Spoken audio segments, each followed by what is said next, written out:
Every journey starts with a story. Stories shape our kaupapa. They carry our legacy. 10 years ago, whānau order began the same way. Not from those who dictate from a distance, but from the voices of our whānau.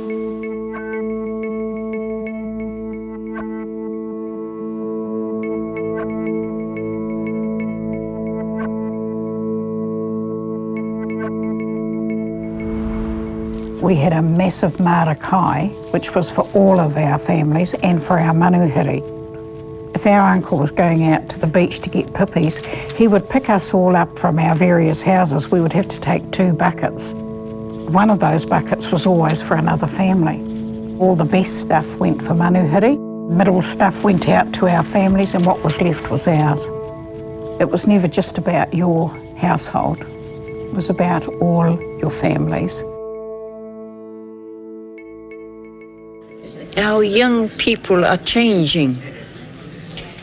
They find out now that perhaps to go alone without the support of the old people, they won't reach the goal they would likely to reach.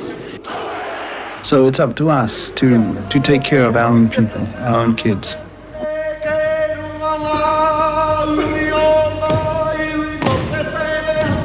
Stories live and breathe.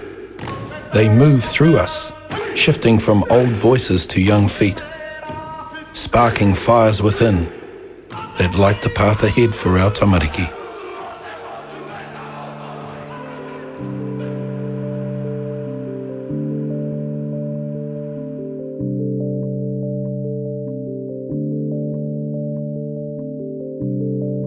When I made my change in life, I truly wanted to help people get through things. I've managed to get through. I stumbled across whānau ora, and it's so aligned with me.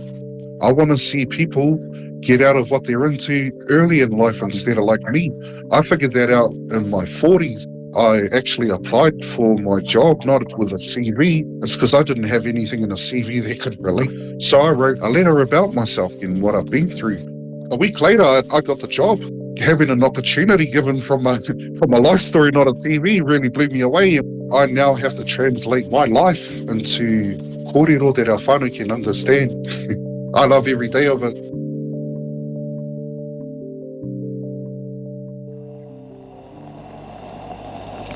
Where's Tūhai today? They're all over the country now. Well, some climbing over the other side of the world. But that nest is still there.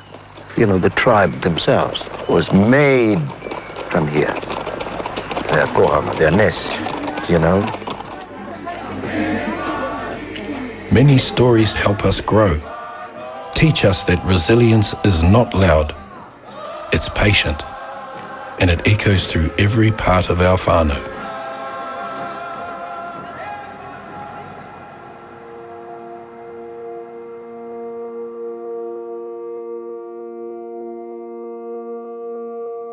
Last year, we had vaccination events.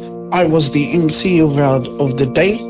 We thought, man, what else can we do to entertain? Put on a karaoke, and away we went. So we started singing at the point where whānau, they started dancing with us, and then it was their turn to have a waiata. And we just had a hoo of a party.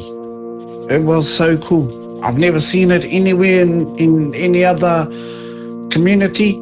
We created a great atmosphere full of whanaungatanga, fun, laughter, and waiata.